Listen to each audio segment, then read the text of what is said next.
Amigos, novamente estamos aqui com mais fatos interessantíssimos sobre Overlord que você pode não saber, ou que soube e se esqueceu, ou que nem se interessou em saber em primeiro lugar. Como sabemos, Overlord sendo uma série tão grande, tem muitas coisas que podem não ter aparecido no anime, por exemplo, coisas exclusivas que só apareceram no light novel, ou coisas de entrevistas do autor que não apareceram na série, ou apenas coisas que foram cortadas do anime. Todas essas são coisas que não são novas, porém para quem não viu, pode ser sim novidade. Então senta aí e bora lá com mais coisas interessantíssimas sobre Overlord. Tudo que eu peço em troca é aquilo, deixa o likezão bolado e se inscreva no canal. A sua inscrição e o seu like são muito bons pra mim e me apoiam profundamente. Então deixa o like, se inscreve e agora bora pro vídeo. Em primeiro lugar, vocês sabiam que o cajado do Mari é um dos, se não o equipamento mais pesado dentre todos os guardiões de andar? Exatamente, esse cajado aí de madeira que vocês podem pensar que é levinho como um galho ou algo do tipo, é mais pesado que a sua mãe. Brincadeira, tá? Calma, brincadeira, tô brincando, calma, não me cancela. Ele é chamado de Sombra de Yggdrasil, sendo um galho da própria árvore do mundo, Yggdrasil, e por algum motivo ele é extremamente pesado. Em segundo lugar, e agora indo para os Elfos Negros. Dentro do Novo Mundo, os Elfos Negros possuem sobrenomes que são nomes de plantas, frutas e outras coisas do tipo que são comestíveis. Ou seja, se você entrar na cidade dos Elfos Negros, você pode tranquilamente encontrar um cara com o sobrenome de Tomate. Afinal, foi assim que o Maruyama nomeou eles. E vale lembrar que isso é apenas para o Novo Mundo, isso não conta no Yggdrasil, lá eles eram Elfos Negros normais. Em terceiro lugar, e agora falando sobre o Tábula Esmaragdina. Vocês sabiam que ele era um nerd de alquimia? Exatamente, o ser supremo, Tábula Esmaragdina, gostava muito de mexer com alquimia, levando isso como a sua principal profissão e hobby dentro de Nazarick, e não é por menos que o apelido dele é Grande Alquimista. E essa paixão dele por alquimia foi ao ponto de que os nomes de suas criações são referências aos estágios da criação da Pedra Filosofal,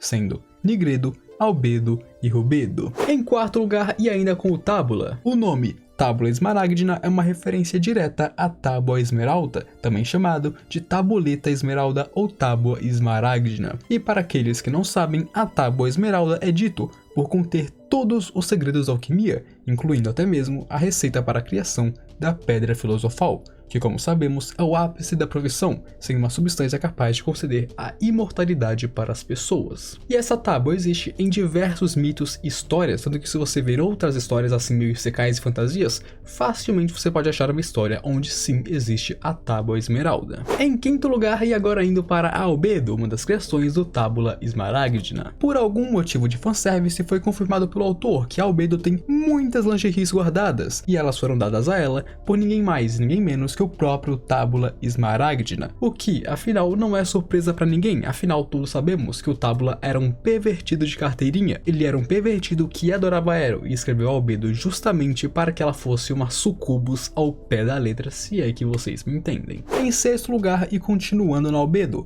uma coisa bem interessante sobre ela é que desde o momento em que ela foi criada, ela esteve vivendo no trono da grande tumba de Nazarick. Sim, desde o momento em que o Tábula criou a Albedo, ela esteve na sala do trono e apenas lá. Ela vivia lá e ficava lá. Ela não tinha quarto, não tinha casa, não tinha nada, apenas o trono. E ela só foi ganhar um quarto para si mesma quando o Ainz ouviu sobre isso. E claro, achando isso um absurdo, ele designou um quarto para ela no 9º andar. E assim, ela ganhou um quarto dentro da tumba de Nazarick. Embora, é claro, ela passa a maior parte do tempo dela no quarto do Ainz, se esfregando na cama dele. Em sétimo lugar, e isso pode te surpreender drasticamente, vocês sabiam que a Albedo possui habilidades femininas relacionadas a ser uma esposa e dona de casa? Porque sim, ela tem. São habilidades tipo costurar, varrer e outras coisas do tipo, e por conta disso, ela aprecia muito a limpeza, tanto que ela frequentemente começa a limpar seus arredores quando vê coisas bagunçadas. Ela não consegue ficar em ambientes sujos. Em oitavo lugar, agora no Novo Mundo, dentro desse continente onde eles vivem, indo para o sul vocês podem encontrar dragões, mas não dragões comuns, não. Lá vocês podem encontrar, mais ao sul do continente, dragões que possuem a classe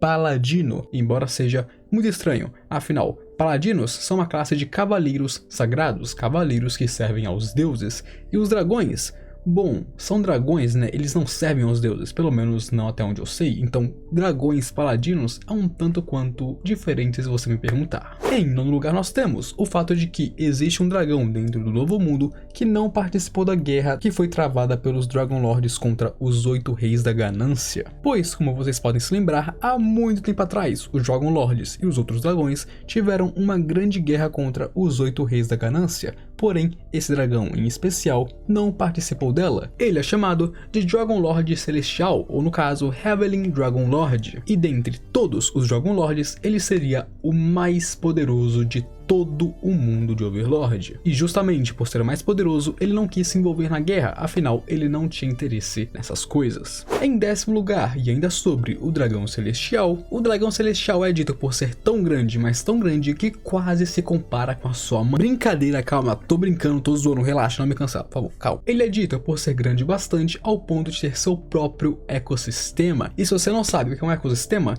é basicamente, o cara é tão grande, mas tão largo, que basicamente existem florestas, biomas e seres vivos vivendo nele. Ou seja, é como se ele em si fosse um planeta. As coisas crescem nele e vivem nele como se ele fosse a Terra. Basicamente, é tipo isso, entenderam? E de acordo com Maruyama, ele é tão grande quanto os dragões verdadeiros do RPG RuneScape, que seriam basicamente de 5 km até 160 km. Então imagina o Raven Dragon Lord tendo 160 km. Seria doidice isso. Em 11º lugar, nós temos o fato de que, de acordo com o Platinum Dragon Lord, o dragão celestial está subindo continuamente no céu. E eu imagino que isso seja uma metáfora para ou ele está crescendo cada vez mais alto, ou está ficando cada vez mais forte, afinal ele já é o mais poderoso dentre os dragões. Em 12º lugar nós temos o fato de que, além do Gargantua e da Shouttir, o Deep Darkness Dragon Lord poderia ter vantagem absoluta sobre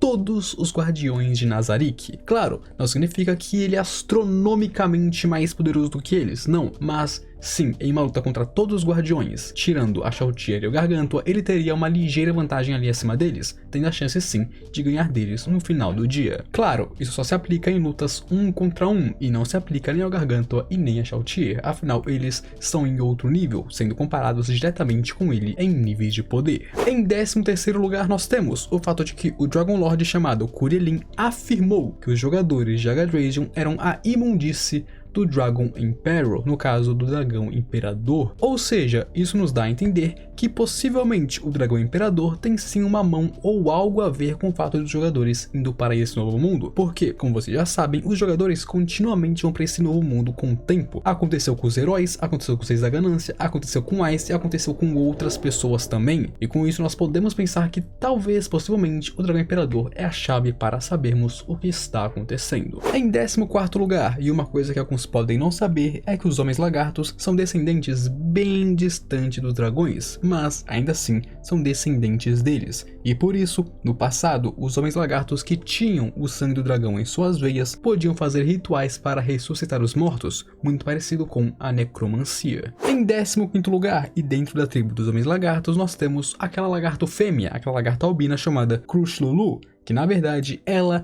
não é um homem lagarto. Curioso, né, meus amigos? Na verdade, ela é de outra espécie, sendo um homem lagarto com sangue ancião desperto. E isso não explica apenas o porquê dela ser tão especial dentre os homens lagarto, como também nos diz que é muito possível que ela seja descendente de um Dragon Lord, ou seja, não um dragão comum, mas sim um próprio Dragon Lord, a lagartixa tá potente. Em 16º lugar, e agora indo para o Parpatra Ogron, o cara que liderava um grupo de matadores de dragões, ele nunca perdeu um companheiro em toda a sua carreira como aventureiro. Isso aconteceu porque ele é extremamente confiável e respeitável dentre os seus pares, e assim as pessoas confiam em seu julgamento e não agem precipitadamente. Ele é um exemplo de aventureiro a ser seguido. Em 17º lugar, e ainda com o velhote, o Parpatra não tem essa cara de mestre Kung Fu à toa não, meus amigos. Na verdade, ele é sim um mestre de artes marciais, e não apenas isso, ele na verdade criou diversas artes marciais únicas nesse mundo, que se tornaram tão populares e tão famosas que todos os lanceiros do continente buscam aprender elas para se fortalecer. Em 18º lugar, e ele vem com um feito impressionante, o Parpatra não é apenas um mestre em artes marciais que criou diversas delas,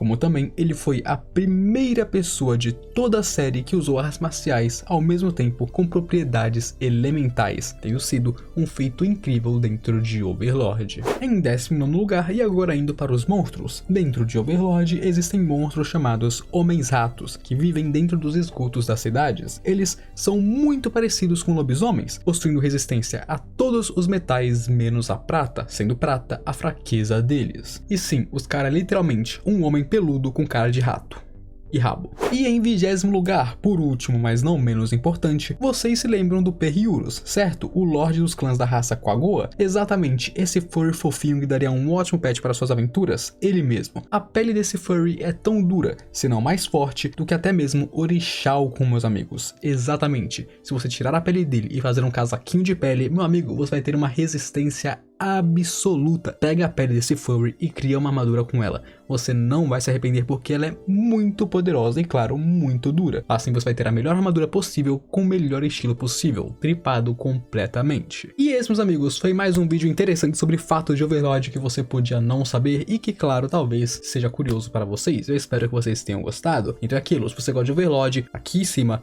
playlist de Overlord, eu sei que você vai gostar dela. Clica lá e assiste. Tamo junto. E se você viu o vídeo até aqui e gostou dele, deixa o likezão bolado e se inscreve aqui no canal. A sua inscrição e o seu like são muito fãs pra mim e apoiam profundamente. É sério, deixa o like, se inscreve e agora me despeço de vocês. Aquele abraço. Um beijo e falou.